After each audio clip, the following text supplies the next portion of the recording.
while we were in the 1800s, we never asked why were you here and all that. It's only after the war I'm finding out, who was in there and why they were in there. And like for instance, the Fort McClellan bunch. Now at Fort Riley, there was a bunch of Nisei soldiers already segregated, and when President Roosevelt visited Fort Riley, all the Niseis were put into a hangar, and Tohori had a pictorial record of it, and I read his interview, and according to him, he says, as they were marched into the hangar, outside you could see machine guns and tanks.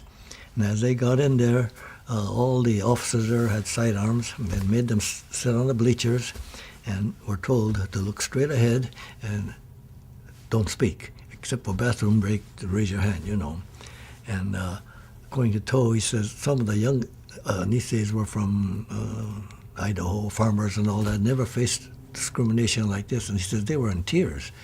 And the Kibes were boiling mad. And so after President Roosevelt left after 4 hours, they got back, and he said they were quiet, hardly any talking at all.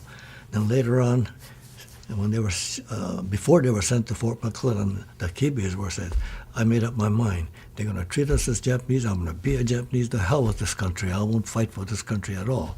So when they were shipped to Fort McClellan to